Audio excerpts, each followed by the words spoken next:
The expensive leather chair felt cold beneath me as I sat across from two strangers who had once called themselves my parents.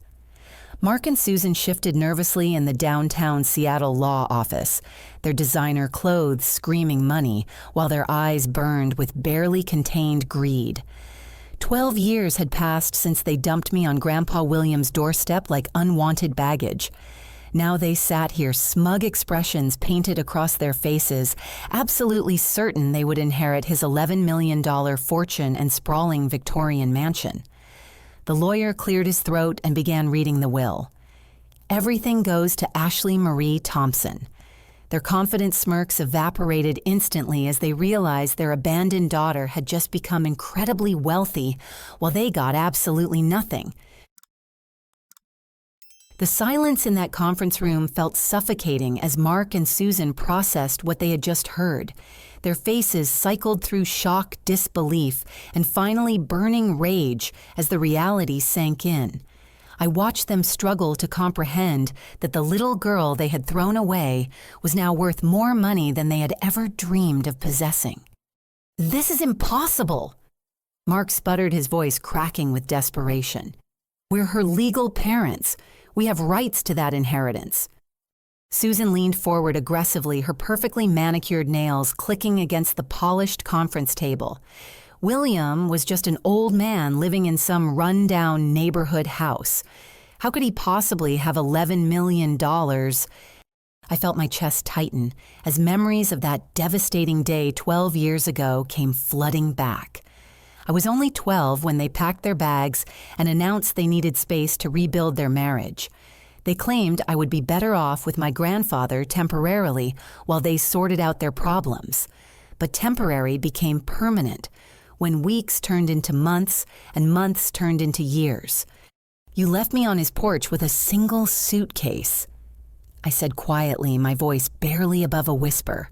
I cried myself to sleep every night for the first 6 months, wondering what I had done wrong, wondering why I wasn't enough reason for you to stay. Mark waved his hand dismissively as if my childhood trauma was nothing more than an inconvenience. We had financial difficulties. We thought William could provide better stability. Financial difficulties. I laughed bitterly. Is that what you call your gambling addiction? Your inability to stop throwing money away at poker tables and racetrack betting? Susan's face flushed red with embarrassment and fury. "You don't understand what we were going through. We were drowning in debt, and we needed time to get back on our feet. Time you spent in Miami, apparently."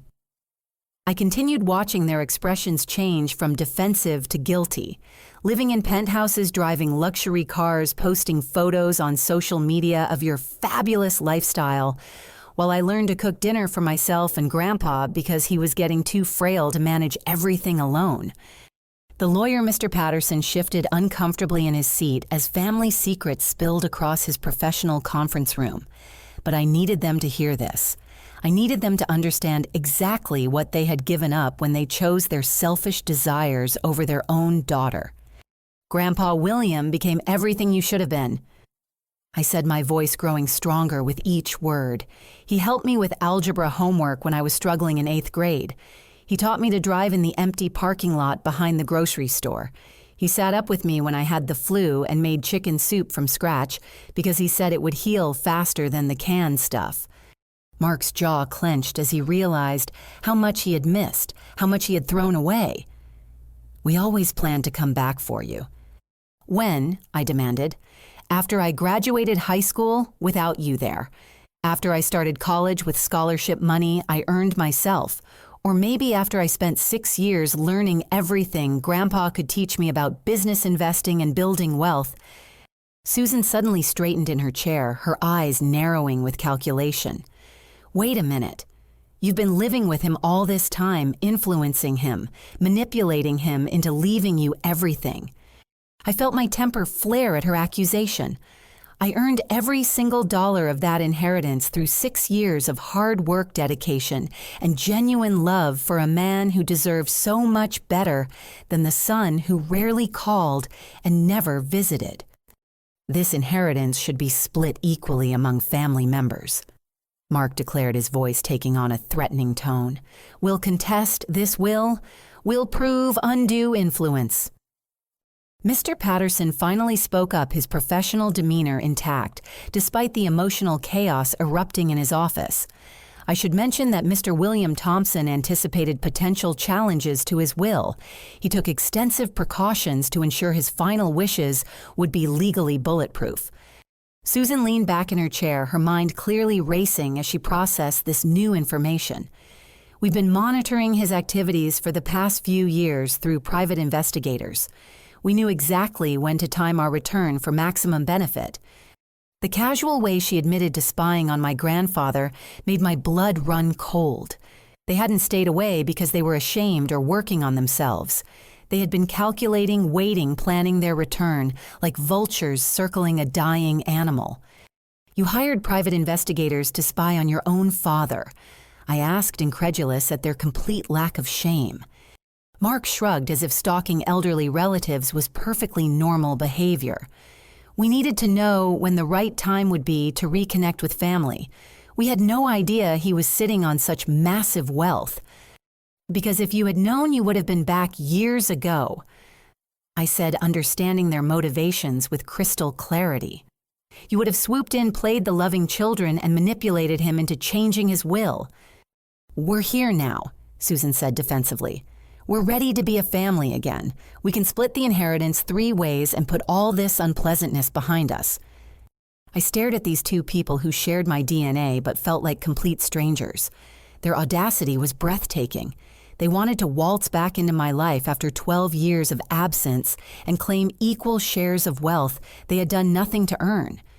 "The only unpleasantness," I said coldly, "is having to share the same heir with 2 people who abandoned their child and now want to profit from her success." The tension in the room grew thicker as Mark and Susan realized their confident assumptions about inheriting millions were crumbling before their eyes. But they had no idea just how much they had underestimated both my grandfather and me. "You want to know how I influenced Grandpa William?" I asked, my voice steady despite the emotional turmoil churning inside me. "Let me tell you about the day I discovered who he really was." I was 16, organizing his cluttered study during summer break when I accidentally knocked over a heavy bookshelf. Behind the fallen books, I discovered a hidden compartment built into the wall. Inside were manila folders containing documents that completely changed my understanding of the man who had raised me. Real estate deeds for properties across 3 states, stock portfolios worth millions in blue-chip companies, silent partnership agreements with major corporations I recognized from business news, bank statements showing account balances that made my teenage brain struggle to count the zeros correctly. "Your grandfather was worth $11 million, and you had no idea," Mark interrupted skeptically. "He was worth much more than that when I found those documents," I replied, watching their eyes widen with greed. "The $11 million you heard today represents just the liquid assets and primary residence. The full portfolio was worth nearly $20 million 6 years ago." Susan gripped the arms of her chair, her knuckles turning white with tension. "What happened to the other $9 million? "We built it into something even bigger," I said with satisfaction. "Together." For the next hour, I explained how Grandpa William had been living modestly, not because he lacked money, but because he wanted to protect me from gold diggers and teach me genuine values. He had watched too many wealthy families destroy themselves through entitlement and laziness. He wanted me to understand that money was a tool, not a goal. Starting that summer when I was 16, he began teaching me everything he knew about business. We spent mornings reviewing financial statements and afternoons visiting properties he owned. He showed me how to analyze investment opportunities, negotiate contracts, and manage tenants with fairness but firmness. I learned property management by collecting rent from apartment buildings in 3 different neighborhoods. I continued. I studied market analysis by researching potential stock purchases every weekend. I earned every dollar of that inheritance by working alongside him for 6 years. By the time I turned 22, I had helped expand his portfolio from $20 million to over $35 million. We purchased undervalued properties, renovated them strategically, and sold them for substantial profits. We invested in emerging technology companies before they became household names. We built relationships with other investors who respected our research and analysis. You're telling us he had $35 million when he died? Mark asked, his voice barely above a whisper. He had $35 million in assets when he decided to restructure everything 2 years ago, I corrected. He sold most of the extended portfolio and consolidated the proceeds into simple investments that would be easy for me to manage alone. He kept the mansion because it held sentimental value and $11 million in diversified funds because it would provide stable income for decades. Susan leaned forward desperately, her eyes gleaming with renewed hope. But surely some of that wealth belongs to family members. Mark is his only living child. There must be legal provisions for inheritance rights. Mr. Patterson cleared his throat and opened another folder. Actually, Mrs. Thompson, there are some additional documents you should be aware of regarding family relationships and legal standings. What kind of documents? Mark demanded, his confident demeanor starting to crack around the edges. It appears your father has been monitoring your activities as well, the lawyer replied diplomatically. He was quite thorough in documenting the reasons for his inheritance decisions. I watched my parents exchange worried glances as they realized their secrets might not be as well hidden as they had assumed. Grandpa William had always been more observant than people gave him credit for. He noticed details, remembered conversations, and drew conclusions that often surprised those who underestimated his intelligence. He hired investigators, too, Susan asked nervously. He hired security consultants, I clarified. After he received threatening phone calls from people claiming you owed them money, after strangers started asking questions about his assets around the neighborhood, after he realized your absence wasn't about personal growth, but about running from consequences. The color drained from Mark's face as he understood that his father had known far more about their situation than he had ever let on. For years, they had assumed they were cleverly staying under the radar while planning their eventual return. In reality, Grandpa had been watching their every move and preparing accordingly. He wanted to protect me from exactly this scenario, I said, gesturing toward their desperate faces. He knew you would eventually come back when you needed money. He knew you would try to manipulate me with guilt about family obligations. He spent 2 years making sure his final wishes would be legally unbreakable. We're still his family, Mark insisted weakly. Blood relations have legal weight in inheritance disputes. Mr. Patterson opened yet another folder and pulled out official-looking documents with government seals. I'm afraid that argument became invalid approximately 8 years ago. Susan stared at the papers in confusion, clearly not recognizing their significance. Mark, however, went completely pale as understanding dawned on his face. He remembered exactly what those documents represented. You voluntarily terminated your parental rights, I said quietly, watching their last hope crumble into dust. 8 years ago, when Child Protective Services tracked you down in Florida and demanded you start paying child support, you signed legal papers relinquishing all claims to parenthood. Mark stammered desperately, trying to find words that could undo years of legal paperwork. That was just to avoid bureaucratic complications. We never intended to permanently give up our relationship with you. You signed documents declaring that Ashley was no longer your legal responsibility, Mr. Patterson read from the official papers. You waived all rights to visitation custody and inheritance claims.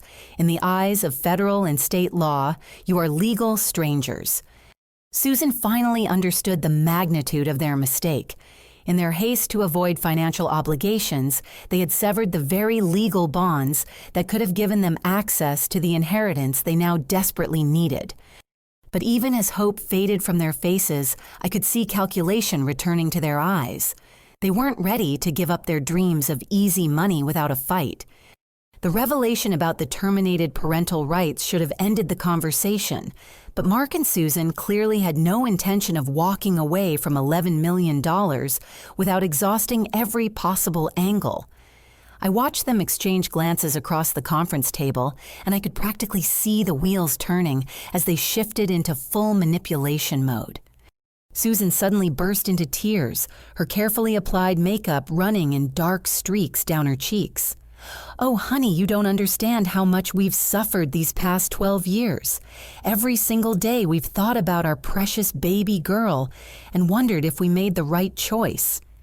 The performance was so obviously fake that I almost laughed, but she continued with increasing dramatics, reaching across the table as if to grab my hands. I pulled back instinctively, not wanting her touch after years of absence. "We were young and stupid," she wailed. "We thought we were protecting you from our mistakes. We thought you would be safer and happier with Grandpa William while we sorted out our problems." Mark picked up the emotional manipulation where his ex-wife left off his voice, taking on a wounded tone I remembered from childhood arguments. "Your grandfather poisoned you against us, didn't he? He filled your head with stories about abandonment and neglect while we were working desperately to build a better life for our family. A better life that apparently included luxury penthouses and private investigators," I replied coldly. "Strange how your definition of working desperately looks exactly like living expensively in Florida." Susan wiped her eyes dramatically and switched tactics. "We've been suffering in poverty while you lived in luxury. Do you think that's fair? Do you think your loving parents deserve to struggle while you inherit millions?" The audacity of that statement left me speechless for a moment. They had been living in Miami penthouses for 12 years while claiming poverty. They had hired private investigators to monitor my grandfather while claiming they were working to rebuild their lives. And now they expected sympathy for struggles that were entirely fictional. "Poverty?" I asked incredulously.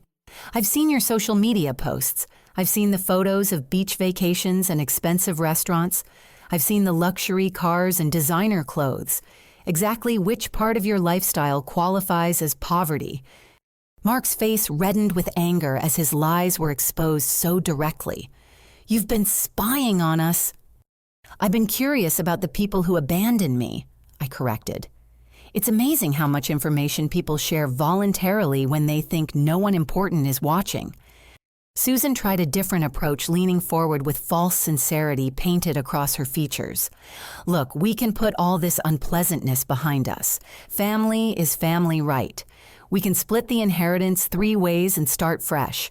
$11 million divided by 3 is still enough for everyone to live comfortably. Enough for you to pay off whatever debts brought you crawling back," I said, finally understanding their true desperation. Mark slammed his hand on the conference table, making the water glasses jump and Mr. Patterson flinch. "This is undue influence, plain and simple. A sick old man was manipulated by a scheming granddaughter who isolated him from his real family. Undue influence." I laughed bitterly. He taught me everything I know about business because I showed genuine interest and dedication. He left me his wealth because I earned it through years of hard work and companionship. You call that manipulation? "We'll contest this will," Mark declared, his voice rising with desperate anger. "We'll prove that William wasn't mentally competent when he made these decisions. We'll show that you exploited an elderly man's loneliness and confusion." Susan nodded eagerly, apparently believing they had found a viable legal strategy. $11 million is worth fighting for in court.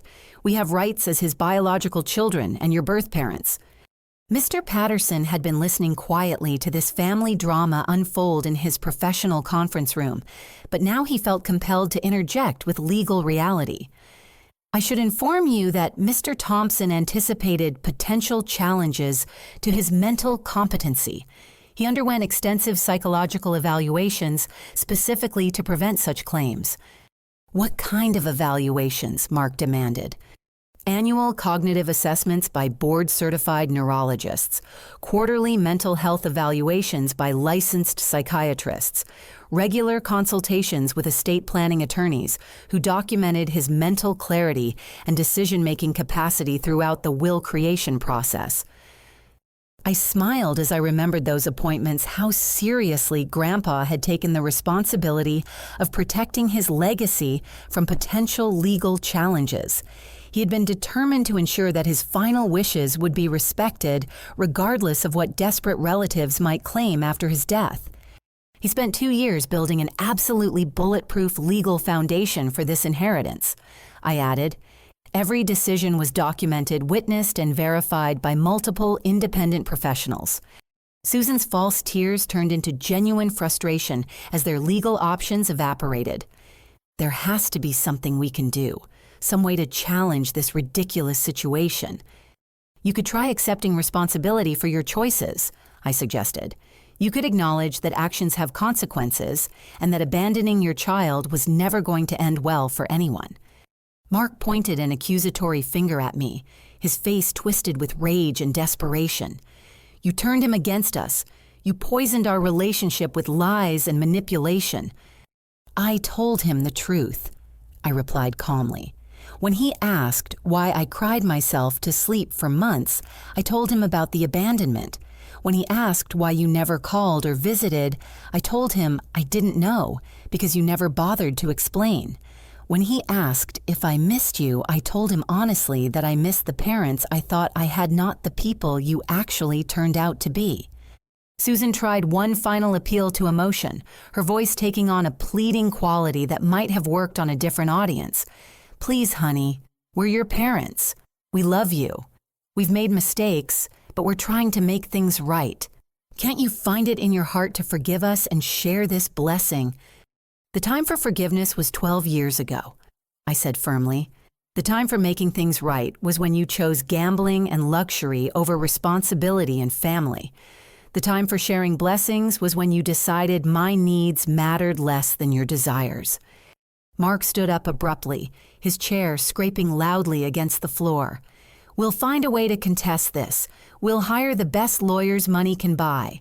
We'll prove that this inheritance belongs to family members, not some manipulative granddaughter who took advantage of a lonely old man. With what money? I asked pointedly. If you had the resources to hire expensive lawyers, why would you need my inheritance so desperately? The question hit its mark, and Mark's bravado crumbled slightly as he realized his financial situation was more transparent than he had intended. But before he could formulate a response, the conference room door opened and 2 men in expensive dark suits walked in without invitation or announcement. Mr. Patterson looked up in surprise and alarm. Excuse me, gentlemen, but this is a private meeting. I'll have to ask you to leave immediately. The larger of the 2 men smiled coldly and closed the door behind them with deliberate slowness. I'm afraid we have business with Mr. and Mrs. Thompson that can't wait for your meeting to conclude. Mark and Susan went completely white as they recognized the newcomers, their confident legal threats forgotten, in the face of a much more immediate and dangerous problem. The temperature in the conference room seemed to drop 10 degrees as the 2 uninvited men positioned themselves between the door and the rest of us. Mark and Susan huddled together like cornered animals, all their previous bravado evaporating in the face of obvious fear. "Vincent, please," Mark stammered, his voice cracking with terror. "We told you we just needed a few more days to sort out the inheritance situation." The larger man, apparently, Vincent adjusted his expensive tie and smiled without any warmth reaching his eyes. A few more days has turned into a few more weeks, which turned into a few more months. Our patience has limits, Mark. Susan gripped her ex-husband's arm so tightly her knuckles turned white. The will reading just finished. We're working on getting access to the money right now. Are you? Vincent's companion asked, pulling out a small notebook and consulting it with exaggerated care. Because from what we heard through that door, it sounds like you got precisely nothing from Daddy's estate. I sat frozen in my chair, trying to process this surreal turn of events. These men were clearly dangerous, and my parents were obviously in serious trouble with people who didn't negotiate payment plans through legal channels. Mr. Patterson reached slowly for his phone, but Vincent shook his head with gentle menace. Let's keep this conversation private for now, counselor. No need to involve outside parties until we've had a chance to discuss the situation like civilized adults. What situation? I asked, surprised by how steady my voice sounded despite my racing heartbeat. Vincent turned his attention to me with calculating interest, clearly recognizing the potential opportunity I represented. Your parents owe our organization a substantial amount of money, Miss Thompson. They've been living quite comfortably in Miami for the past few years on credit they couldn't actually afford. How substantial? I pressed, needing to understand the scope of their desperation. Susan buried her face in her hands, her earlier dramatic tears, now genuine expressions of absolute terror. $800,000, she whispered. The number hit me like a physical blow. $800,000 was enough money to buy several houses, start multiple businesses, or fund comfortable retirements. They had gambled away more wealth than most people would see in their entire lifetimes. $800,000, I repeated slowly, trying to comprehend that level of financial irresponsibility. Mark nodded miserably, unable to meet my eyes. We thought the inheritance would cover it. We thought we could pay everything back and start fresh. Vincent's companion pulled out several official-looking documents and spread them across the conference table. They signed promissory notes using future inheritance as collateral, very specific promissory notes that reference William Thompson's estate and estimated values. I leaned forward to examine the papers, recognizing legal language that made my blood run cold. These weren't informal gambling debts or casual loans between friends. These were sophisticated financial instruments that gave these men legal claims against assets my parents had never actually owned. You borrowed money against Grandpa's inheritance, I asked incredulously. Money that was never yours to begin with. Susan finally looked up from her hands, mascara streaked across her face in dark smudges. We were so certain he would leave everything to Mark. He was his only living child. It seemed like a safe assumption. Safe assumptions don't hold up in federal court, Vincent observed mildly. But fortunately, for everyone involved, we're reasonable business people. We're willing to work with the actual heir to resolve this unfortunate situation. The implicit threat in his polite words was unmistakable. They expected me to honor debts I had never agreed to pay, money for gambling losses I had never benefited from, and bail out parents who had abandoned me 12 years ago. What exactly are you proposing? Mr. Patterson asked, his professional training kicking in, despite the irregular circumstances. Simple, Vincent replied. Ms. Thompson pays the outstanding balance of $800,000 plus accumulated interest and processing fees, bringing the total to an even million. In exchange, we release all claims against the estate and consider this matter permanently resolved. $1 million. I felt dizzy at the enormity of what they were demanding.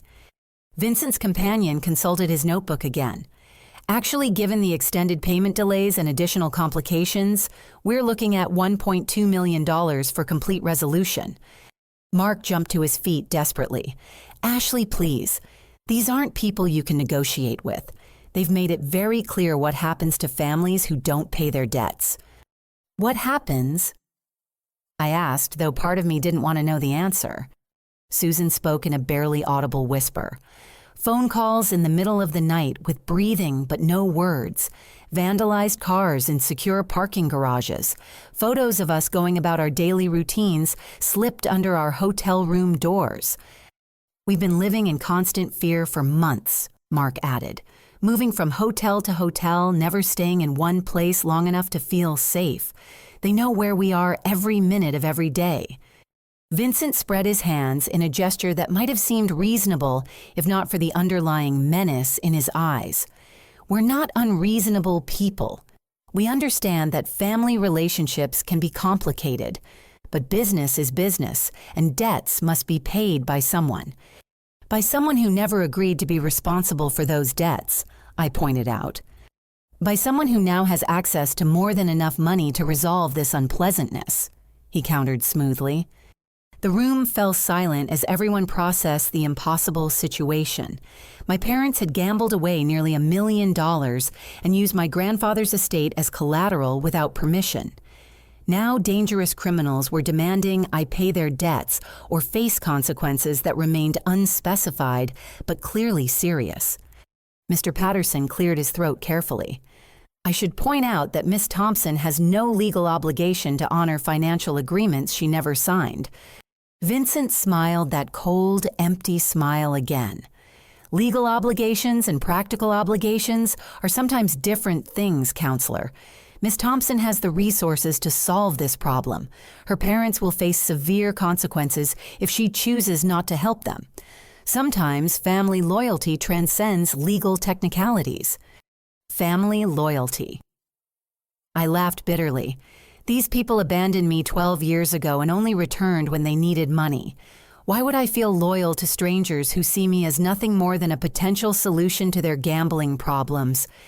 Susan looked up at me with genuine desperation in her eyes. Because we'll be killed if you don't help us. Because despite everything that's happened, we're still your parents and we're begging you to save our lives. The emotional manipulation was so obvious it made me angry, but the fear in her voice seemed real enough. These men clearly weren't making empty threats, and my parents had obviously gotten themselves into a situation far beyond their ability to handle. But before I could respond, something clicked in my memory about Vincent's face and voice, something familiar that I couldn't quite place until he turned his head at a certain angle, and I saw his profile clearly. "I know you," I said, suddenly staring at him with growing recognition. Vincent's confident expression wavered slightly. "I don't think we've been introduced, Miss Thompson." "No," I said slowly, "but I've seen your photograph before, in Grandpa's files about former business associates who caused problems." His face went completely blank, all traces of polite menace disappearing as he realized his cover was blown. "Your real name is Edward Morrison." I continued, my voice growing stronger as the pieces fell into place. "And you're supposed to be in prison for embezzlement." The silence that followed my recognition was deafening. Edward Morrison, the man who had been calling himself Vincent, stood frozen as his carefully constructed facade crumbled. His companion looked between us nervously, clearly unaware that their leader had been operating under false pretenses. "I don't know what you're talking about," Edward said, but his voice lacked the confident menace it had carried moments before. "Edward Morrison." I repeated, pulling up memories of the files I had discovered in Grandpa's study years earlier. Convicted of embezzling $2.3 million from Thompson Industries between 2015 and 2018. Sentenced to 8 years in federal prison with possibility of parole after 5. Mark and Susan stared at Edward with growing horror as they realized they had been manipulated by someone with his own criminal agenda. They had thought they were dealing with legitimate, if dangerous, loan sharks. Instead, they had been pawns in a convicted felon's revenge scheme. "You're supposed to still be in prison." I continued, my fear transforming into anger as I understood the scope of the deception. Either you escaped, which makes you a federal fugitive, or you were released early and violated parole by engaging in criminal activities. Edward's companion, apparently Tony, stepped back from his partner with obvious alarm. "Vincent, what is she talking about? You said this was a simple debt collection." "Shut up, Tony." Edward snapped, his polite businessman mask completely gone now. Mr. Patterson had been listening to this exchange with growing concern, and now he slowly reached for his phone again. "I think it's time to contact law enforcement about this situation."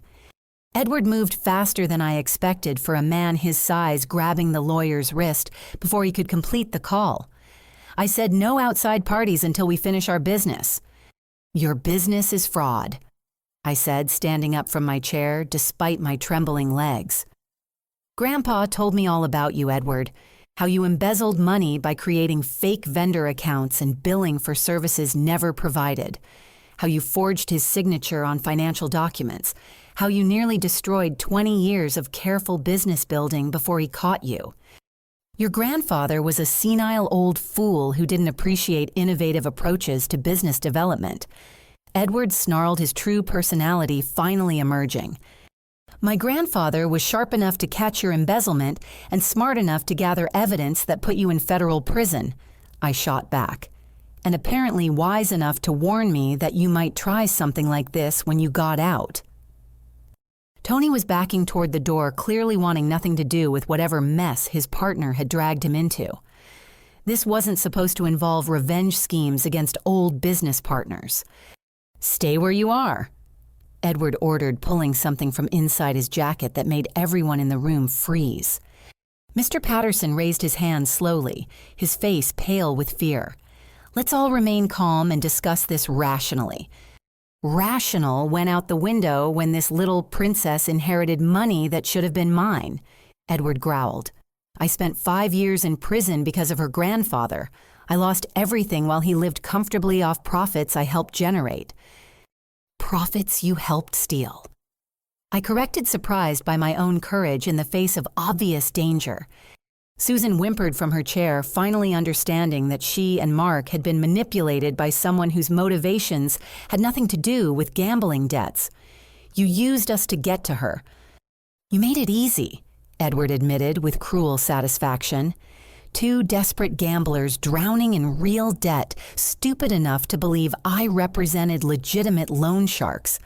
All I had to do was provide you with money to live comfortably while promising that future inheritance would cover everything. There never were any real debts to dangerous criminals, Mark realized with growing horror. "Oh, there are real debts," Edward clarified. "You do owe money to people who won't hesitate to hurt you if they don't get paid. But those people work for me now. I've been building an organization while your princess here lived in luxury with stolen money." The pieces of his scheme were becoming clear. Edward had identified my parents as potential leverage against me through whatever surveillance methods ex-convicts use to research their targets. He had provided them with money to maintain their expensive lifestyle while convincing them they owed gambling debts to his fictional organization. When Grandpa died and the inheritance became available, Edward planned to collect what he considered rightful compensation for years of imprisonment. $1.2 million, I said, understanding his calculation. "The amount you embezzled plus interest for prison time. Plus emotional damages for false imprisonment and reputational harm," he added with a cold smile. Tony finally spoke up from his position near the door. "This is insane. I thought we were collecting legitimate debts, not running some personal vendetta scheme. You thought you were making easy money working for someone with better criminal connections than your usual employers," Edward replied dismissively. "Don't pretend you care about legitimate anything." I looked around the room, taking inventory of our impossible situation. A convicted embezzler with obvious weapons was demanding over $1 million in revenge money. My abandoned parents were caught between him and whatever real criminals they actually owed money to. Mr. Patterson was clearly terrified and trying to figure out how to call for help without making the situation worse. But Edward had made one crucial mistake in his elaborate revenge scheme.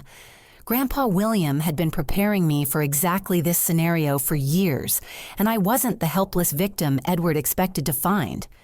"You want to know what my grandfather taught me about dealing with criminals like you?" I asked, reaching slowly into my purse. "Keep your hands visible," Edward warned, tensing with suspicion. "Relax," I said calmly, pulling out my phone and showing him the screen. "He taught me that criminals always think they're smarter than their victims. They get so focused on their elaborate schemes that they miss obvious details." Edward stared at my phone screen, which showed a recording app that had been running since the moment Mark and Susan arrived at the law office. Every word of our conversation, every threat he had made, every admission of criminal activity had been captured in digital format. "You've been recording everything?" Susan asked in amazement. "Grandpa taught me to always document important conversations," I explained, "especially when dealing with people who might lie about what was said later." Edward's face contorted with rage as he realized his carefully planned revenge had been turned against him. "Delete that recording right now." "I don't think so," I replied, surprised by how calm I felt despite the obvious danger. Tony moved closer to the door, clearly planning his escape route. This is way more complicated than simple debt collection. I'm out.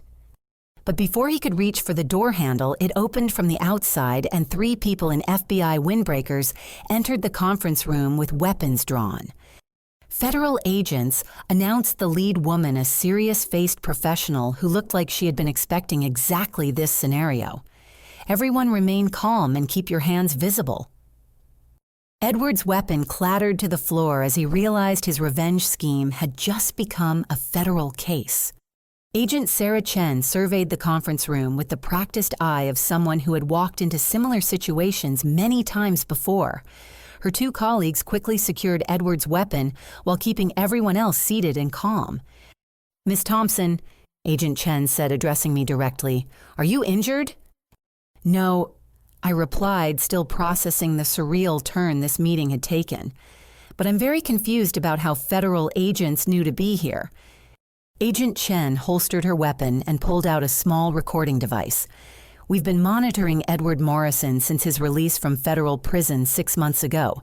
His parole conditions specifically prohibited contact with victims of his original crimes, including your grandfather." Edward glared at her with pure hatred. "I never contacted the old man directly." "No, but you did research his family, extensively tracked his granddaughter's activities, and developed an elaborate scheme to extort money from his estate." Agent Chen replied matter-of-factly, "All violations of your parole agreement and several new federal crimes." Tony raised his hand tentatively from his position near the door. "I had no idea about any previous crimes or parole violations. I thought this was legitimate debt collection." "We know exactly who you are, Mr. Castellano," Agent Chen informed him, "and we know this isn't your first involvement in questionable debt collection activities."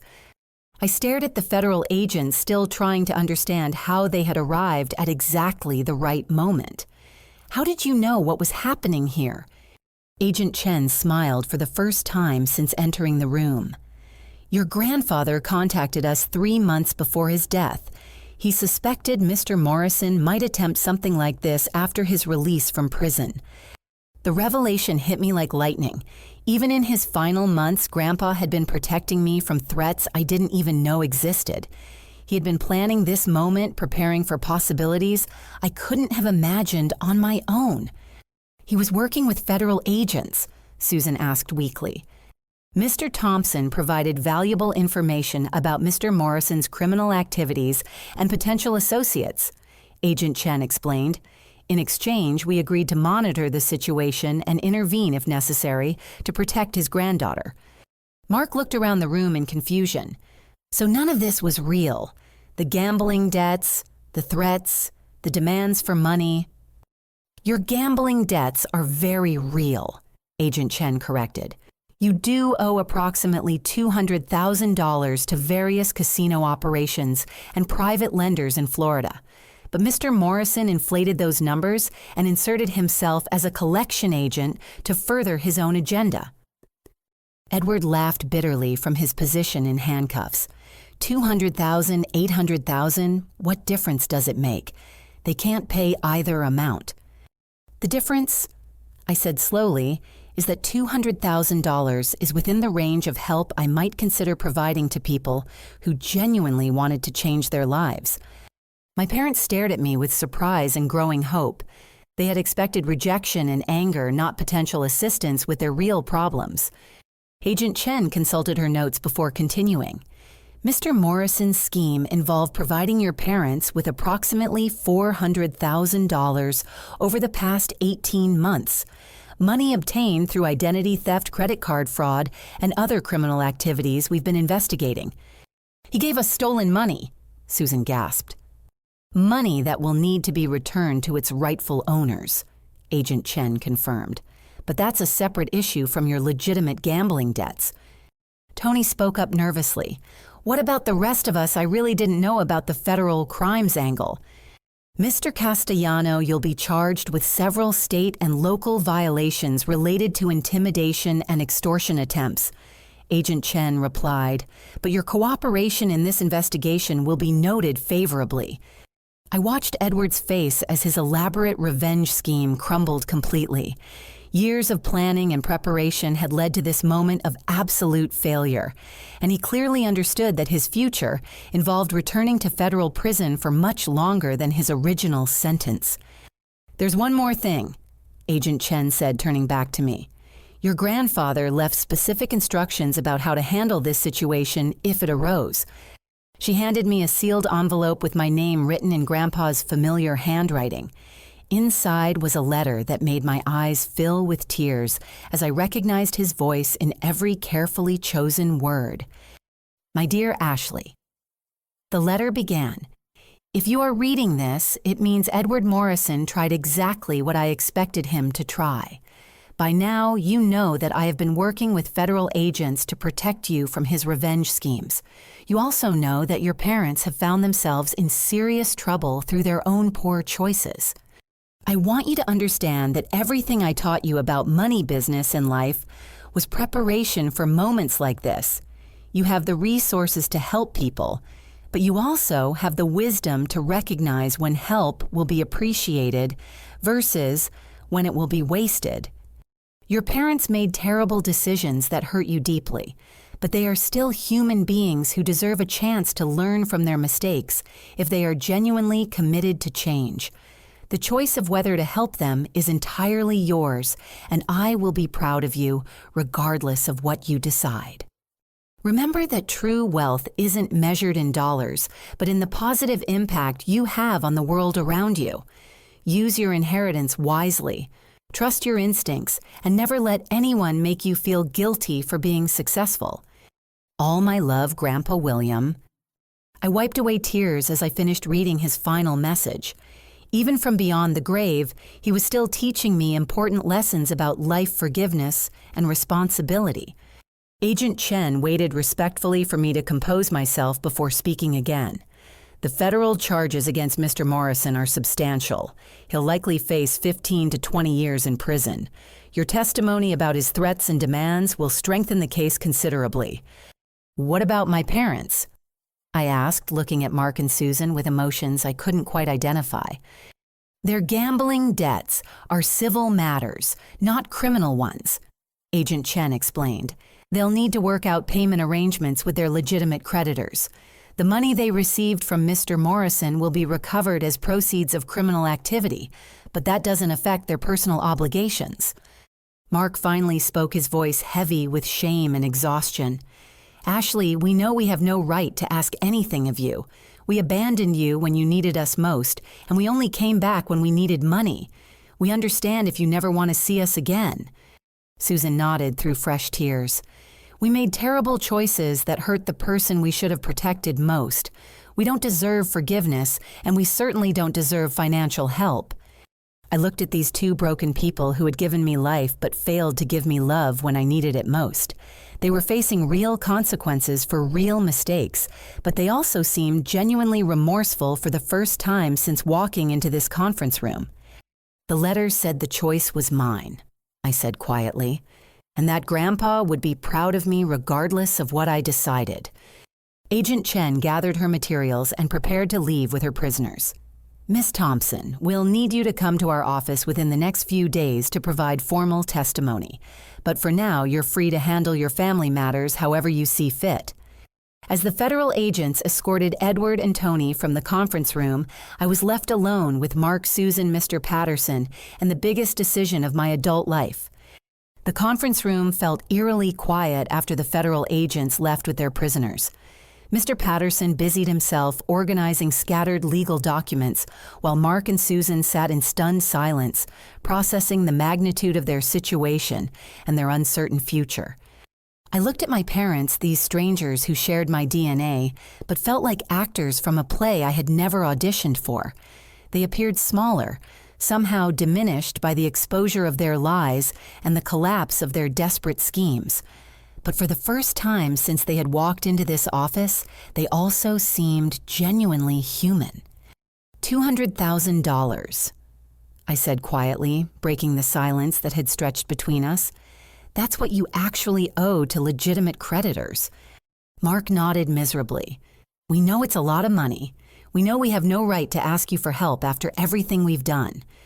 "You're right," I agreed. "You don't have that right, but I have the ability to help, and I have to decide whether that's something I want to do." Susan looked up at me with red-rimmed eyes that held no trace of the calculating manipulation I had seen earlier. "What would it take for us to earn your forgiveness? What would we need to do to prove that we want to be better people?" The question caught me off guard because it was the first time either of them had asked what they could give rather than what they could get. It was the first indication that they might be capable of growth and change.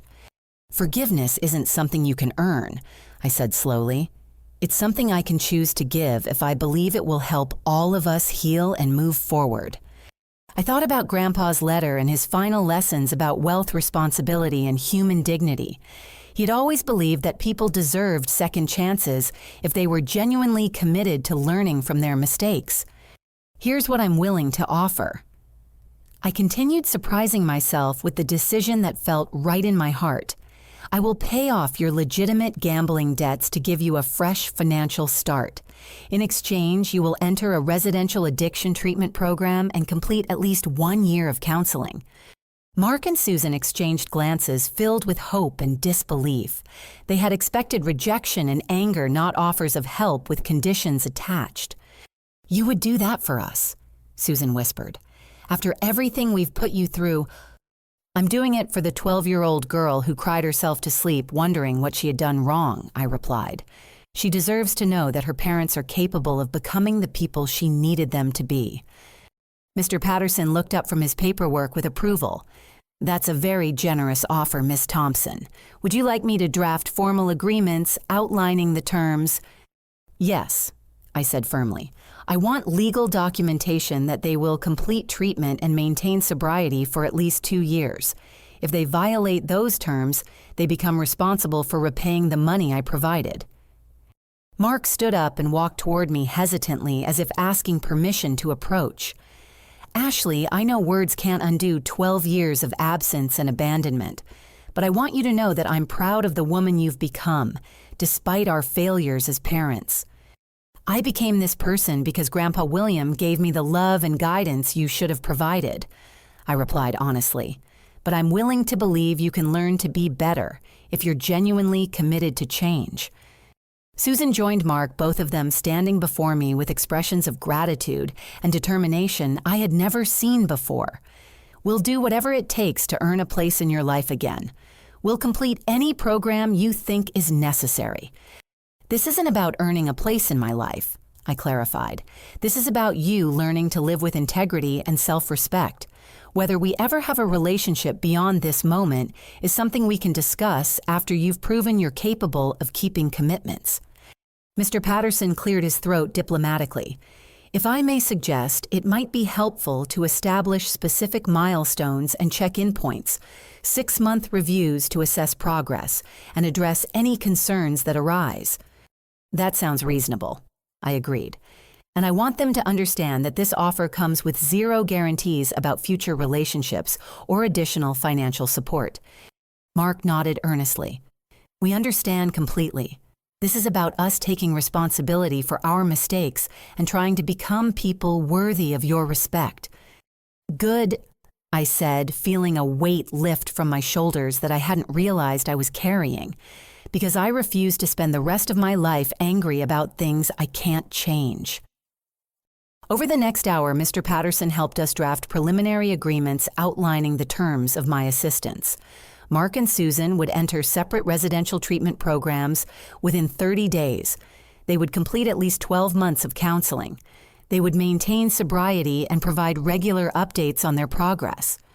In exchange, I would pay their legitimate gambling debts and provide modest living expenses during their treatment period.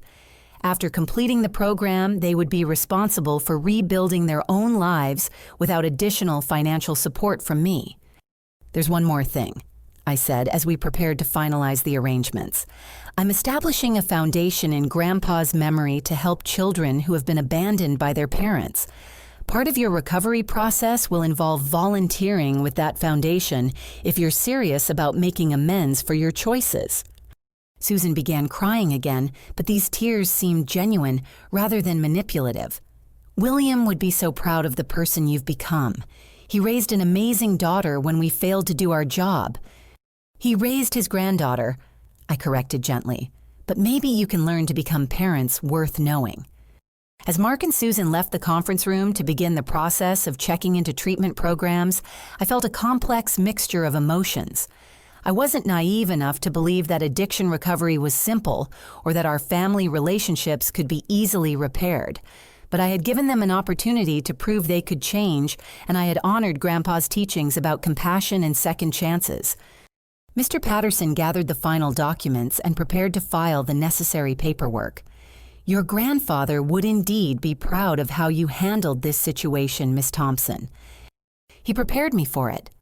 I replied thinking about all the lessons he had taught me over the years. He always said that true wealth was about having the resources to help others while being wise enough to recognize when help would be appreciated versus wasted.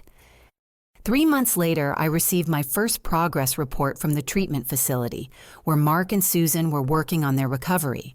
They were attending daily counseling sessions, participating in group therapy, and learning life skills they should have developed decades ago. 6 months later, they graduated from the residential program and moved into supervised transitional housing. They had both found jobs in addiction counseling, using their experiences to help other people struggling with similar problems. 1 year later, they asked to meet with me to discuss their progress and express their gratitude for the opportunity I had given them. They looked healthier, more grounded, and genuinely committed to maintaining their sobriety. We still didn't have a traditional parent-child relationship, and I wasn't sure we ever would. Too much had happened, and too many years had passed for us to simply pretend the abandonment never occurred. But they had proven they could keep commitments and work toward becoming better people. The foundation I established in Grandpa's memory had helped 63 children find stable homes and educational opportunities. Mark and Susan volunteered 20 hours per week sharing their story and helping other families understand the long-term consequences of abandoning children. As I sat in Grandpa's study now, my study surrounded by the books and documents that had taught me everything I knew about life and business, I felt a deep sense of gratitude for the man who had saved me from becoming bitter and angry about circumstances beyond my control. His final gift hadn't just been financial security. It had been the wisdom to recognize that forgiveness was something I could choose for my own peace of mind, regardless of whether others deserved it. It had been the understanding that true strength meant helping people become better while protecting myself from being taken advantage of. I thought about the 12-year-old girl who had cried herself to sleep, wondering what she had done wrong.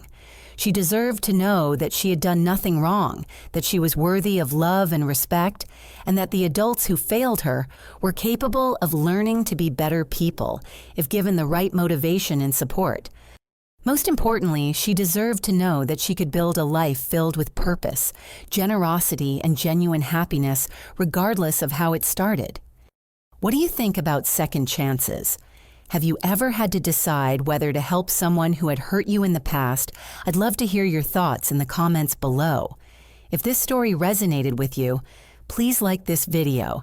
To help others find it, subscribe for more family stories about overcoming difficult situations, and share it with anyone who might benefit from understanding that forgiveness is a choice we make for ourselves, not something we owe to others. Thank you for listening. And remember that your worth isn't determined by how others treat you, but by how you choose to treat yourself and those around you.